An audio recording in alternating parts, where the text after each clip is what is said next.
जाने ईमान रूहे रिसालत तुम पर सलाम, तुम पर सलाम। हबीबे खुदा ताजदारे शिफात तुम पर। बिस्मिल्लाहिर्रहमानिर्रहीम। अस्सलामु अलैकुम वरहमतुल्लाहि वबरकातुहू। मैं अपने तमाम मुअज़्ज़िज़ अपने हम सफ़र साथियों को, अपने तमाम पीर भाइयों को, अपने तमाम मुरीदों को, अपने तमाम शागिर्दों को और जो लोग मेरे साथ इस रूहानी सफ़र में शामिल हैं उन तमाम लोगों को, और वो लोग जो कदम ब कदम शाना बशाना मेरे साथ पहले दिन से चल रहे हैं, और वो लोग जो सूरह कुरैश के लश्कर का एक हिस्सा हैं,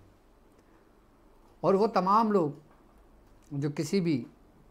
सलासिल से ताल्लुक़ रखते हों, किसी भी ख़ानवादे से ताल्लुक़ रखते हों, दुनिया में किसी भी ममालिक से ताल्लुक़ रखते हों, और वो सिलसिले की तालीमात के लिए, रूहानियत के लिए, अमलियात को सीखने के लिए हमारे साथ जुड़े हैं। मैं उन तमाम लोगों को कि जो परेशान हैं अपने मकासद के लिए, अपने मामलात के लिए, बीमारियों के लिए, चाहे वो बीमारियां रूहानी हों या चाहे वो बीमारियां जिस्मानी हों, और उसका हल ढूंढने के लिए वो हमारे साथ हमारे सिलसिले में जुड़े हैं। मैं उन तमाम लोगों को अपने ख़ानदान कादरिया में, सिलसिला सोहरवर्दिया में, चिश्तिया, कलंदरिया, अबुलुलाइया, जहांगीरिया, हसनिया, उस्मानिया, तारीकिया में, अपने official YouTube channel doctor Abdul Wajid Shazli और अपनी ही ऑफिशियल वेबसाइट www.drabdulwajidshazli में एक बार फिर जाने ईमान सीज़न 2 की एपिसोड 7 में खुशामदीद कहता हूँ, और ये भी उम्मीद करता हूँ कि आप तमाम लोग खैरियत से होंगे। अल्हम्दुलिल्लाह हमारा ये कामयाबी का सफ़र अपनी मंजिल की तरफ रूहानियत की बरसात लिए हुए, सिलसिले की तालीमात लिए हुए, सिलसिले की रोशनी को लिए हुए, दुनिया के तमाम ममालिक में जितने मेरे शागिर्द मौजूद हैं वो सब के सब इस रोशनी को फैलाते हुए मेरे साथ अपनी मंजिल की तरफ बहुत तेज़ी से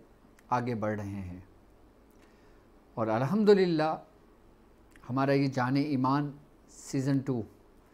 यानी कि जो हमारे ईमान की जो जान है, और वो जान सरकार दो आलम सल्लल्लाहु अलैहि वसल्लम के ज़ात अक़दस है। और इस मुबारक महीने के वसीले से, इस मुबारक महीने की निस्बत से हमने अपनी इस ट्रांसमिशन का नाम जाने ईमान रखा, और अल्हम्दुलिल्लाह हमारी सीज़न 2 है। और इस जाने ईमान में अपने सिलसिले की तालीमात को आम करने के लिए मैं अपना वक्त आप लोगों को देता हूँ, और अल्हम्दुलिल्लाह हमारे जाने ईमान सीज़न 2 को आप लोगों ने बहुत पसंद किया, क्योंकि इसमें आप लोगों को वो कुछ सीखने को मिला, वो कुछ जानने को मिला जो हमारे बुज़ुर्गों के सीनों के राज थे। हमारे बुज़ुर्गों के सीनों के राज थे, हैं। हमारे बुज़ुर्गों ने अपनी ज़िंदगी में जितनी रियाज़तें की हैं, जितनी मेहनतें की हैं, उनकी विलायत किसी न किसी अस्मा इलाही के महतेत है कि जिनका तसर्रुफ़ उन इसमें इलाही की बरकतों से उनको अता हुआ, और वही अस्मा इलाही, वही सिलसिले की तालीमात, वही अमाल, मुस्तनद अमाल जो हम तक हमारे बुज़ुर्गों से पहुँचे, या बुज़ुर्गों के एक दूसरे के निस्बतों से हम तक पहुँचे, या एक दूसरे से कनेक्शन बनने से हम तक पहुँचे, जो कुछ हमारे पीरो मुर्शिद से हम तक पहुँचा, जो कुछ मैंने अपने पीरो मुर्शिद की बयाज़ों से छान कर, खंगाल कर, वो ख़ासुल ख़ास अमल जो ख़ुद मैंने भी किए और जो मेरे पीरो मुर्शिद ने भी किए और उसकी इजाज़त हमारे ख़ानदानी इजाज़त। मैं अगर 15 के नक्श की अगर मैं बात करता हूँ तो 15 के नक्श की इजाज़त हमारी नज़बी और क़ल्बी दोनों हैं। और अल्हम्दुलिल्लाह आज मैं जिस अमल की इजाज़त आपको दूंगा और जिस अमल की मैं आपको तरीक़ेकार समझाऊंगा उस अमल की इजाज़त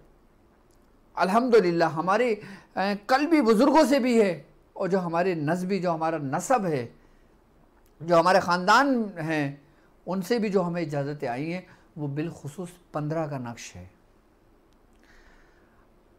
आज का जो हमारा जो टॉपिक है, आज की जो हमारी ट्रांसमिशन है वो है 15 के नक्श के रूहानियत कि किस इसमें इलाही में महफूज और पोशीदा है कि जिसके ज़रिए सरकार दो आलम सल्लल्लाहु अलैहि वसल्लम के बाद जितने भी औलिया कराम आए कि जिन्होंने उनसे फैज़ लिया और उस फैज़ को आम किया, अक्सरियत में औलिया कराम की जो विलायत है वो 15 के नक्श के जो इसमें इलाही हैं कि जिनके ज़रिए उनकी विलायतें कायम हैं, वो 15 के नक्श क्या नक्श है और उन 15 के नक्श के अंदर क्या खुसूसियत है और उस 15 के नक्श में किन किन की बुज़ुर्गों की रूहानियत मौजूद है और किन किन बुज़ुर्गों से हमें बाकायदा तौर पर इसकी इजाज़त है। और अल्हम्दुलिल्लाह अल्हम्दुलिल्लाह सुम्मा अल्हम्दुलिल्लाह मैं ये बात बहुत अच्छी तरह जानता हूँ कि अल्हम्दुलिल्लाह मेरे साथ चलने वाले मेरे हम सफ़र साथियों, मेरे जितने भी शागिर्द हैं, उनमें कम अज़ कम अगर मैं रेशो बताऊँ ना तो 75% उन तमाम लोगों ने नक्श 15 की ज़कात अदा की हुई होगी और की है। क्योंकि मैंने हमारे जो सफ़र की जो बुनियाद है, अगर मैं नकूश की अगर मैं बात करता हूँ तो वो 15 का नक्श है। अगर मैं सूरत की बात करता हूँ, अगर मैं किसी अमाल की बात करता हूँ वो सूरह कुरैश है। और अगर मैं फलीते की बात करता हूँ तो वो फलीता सुलेमानी है। हमारा रूहानी सफ़र इन्हीं के मातेहत घूमता हुआ मुख्तलिफ अमालों की तरफ आपको ले जाता है। अब 15 के नक्श की अगर मैं बात करता हूँ तो 15 के नक्श अल्हम्दुलिल्लाह मैंने उसको तफसील से अपनी वीडियोस के अंदर मैंने बताया कि 15 का नक्श क्या है, किसे कहते हैं और इनको किन किन नामों से मुख्तलिफ बुज़ुर्गों ने पुकारा है, वो सब कुछ डिटेल्स में आपको दे चुका हूँ। और यहाँ तक कि मेरे तमाम स्टूडेंट्स के जिन्होंने नक्श 15 की ज़कात आतिशी चाल से अदा की है, आबी चाल से अदा की है, खाकी चाल से अदा की है या बादी चाल से अदा की है, उन तमाम चालों को हमने मेहनत तो कर ली है, हमने रियाजत तो कर ली है, हमने जिसको नक्शे हरकारा कहा गया है, जिसको खाकी चाल पर जो मुबनी है, जिसको हम मट्टी पर लिखते हैं रेत समंदर की, कि जिसको हम एक ख़ास तरीके से लिखते हैं, अगर हमने उसकी ज़कात अदा की हुई है तो हम उसकी रूहानियत को किस तरह अपने अंदर सल्ब कर सकते हैं, किस तरह हम उसकी रूहानियत तक पहुँच सकते हैं। और वो कौन सी पढ़ाई है जो इसी अस्माओं के महत्तेत है, जो 1 से लेके 9 के अदद जिनको मिलाकर 15 के नक्श की तरतीब बुज़ुर्गों ने दी है, हम किस तरह उसके मौकलान से उसकी रूहानियत से इस्तिफ़ादा हासिल कर सकते हैं। अगर हमने 15 के नक्श की ज़कात अदा की है तो हमने क्यों की है?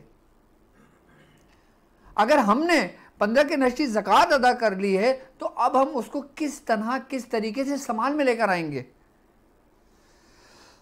हम किस तरह लोगों को देंगे ताकि लोगों के काम हो,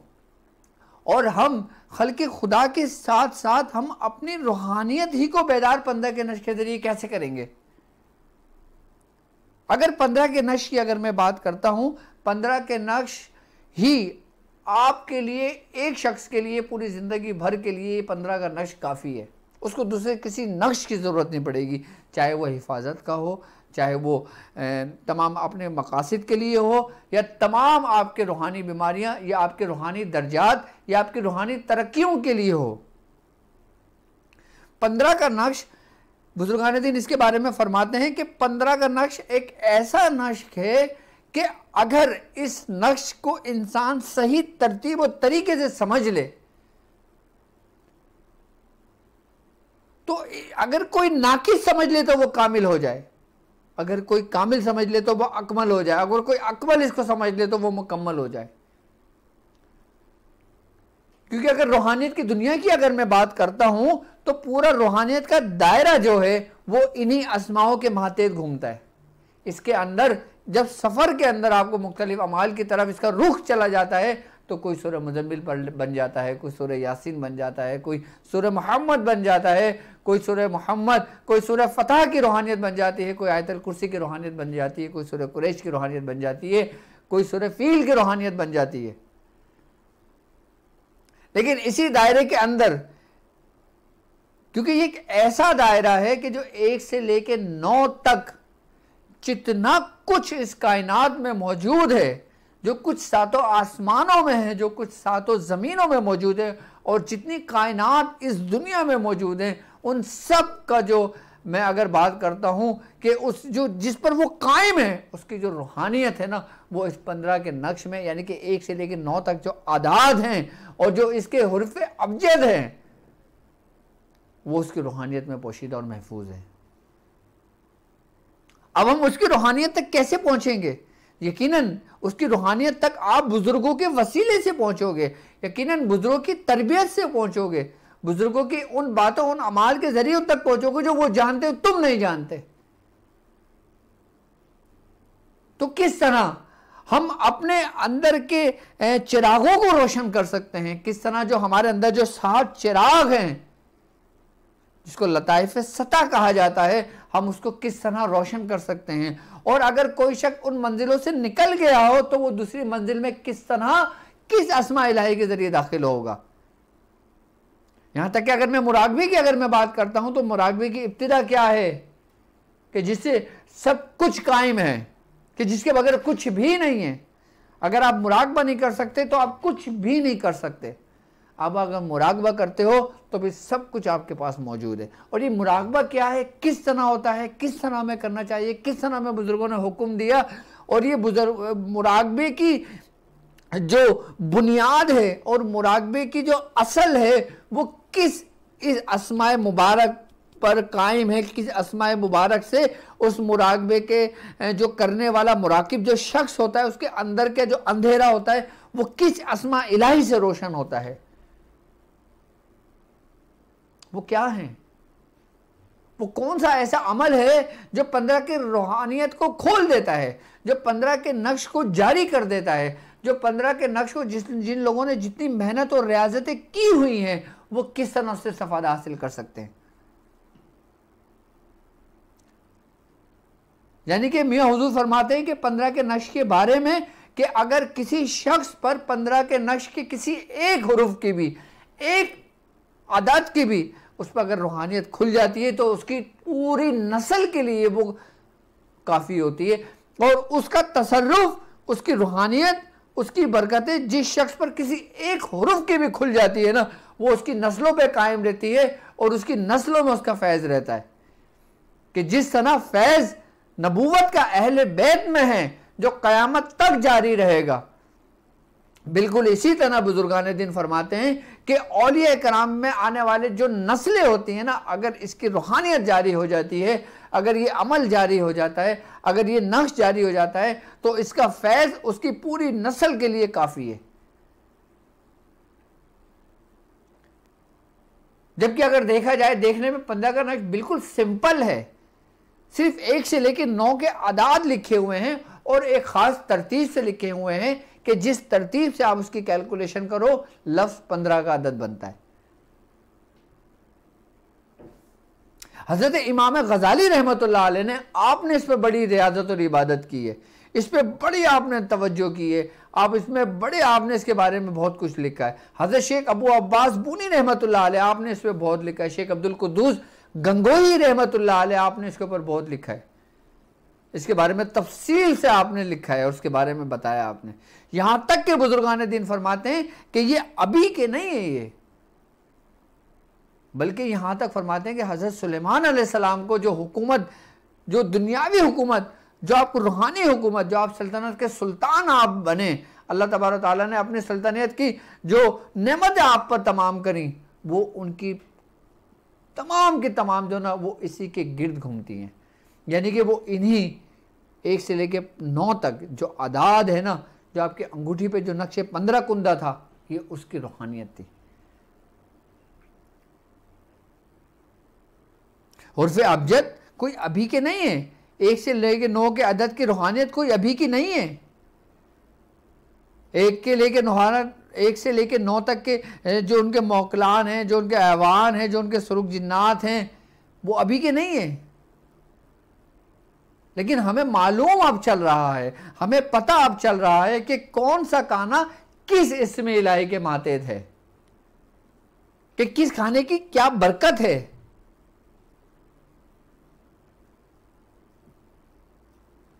और जो आज का जो अमल है, कि जिस अमल को कहा जाता है कि 15 की रूहानियत का अमल है ये, उस अमल का इस 15 के नक्श से क्या ताल्लुक है, और किस तरह हम पढ़कर, किस तरह हम इस अमल को करके अपने 15 के नक्श को मुकम्मल कर सकते हैं। अब कुछ लोग मेरे अल्हम्दुलिल्लाह शागिर्द थे कि इन्होंने 45 नक्श रोजाना लिखा 45 दिन तक, किसी ने 9 नक्श रोज लिखे 45 दिन तक, किसी ने 15 नक्श रोज लिखे 45 दिन तक, और कोई ऐसा भी है अल्हम्दुलिल्लाह कि जो मुस्तकिल 1 साल से लिख रहा है और उसकी मदामत में भी है, और उसके जरिए वो लोगों के इलाज और मुआवजे भी करते हैं। जब कोई इंसान एक ऐसे स्टेज पर पहुंचता है कि जिसको कहा जाता है कि ये ला इलाज है, कि यानी कि जब इंसान रूहानियत के किसी ऐसे मंजिल पे पहुंच जाता है कि जहां पे वो समझता है कि ये मंजिल मेरी ऐसी मंजिल है कि जहां पर बस मैं इस मंजिल तक पहुंच सकता हूं, इससे आगे मेरी बिसात या सकत नहीं है, तो 15 के नक्श का आगाज उस मंजिल से शुरू होता है।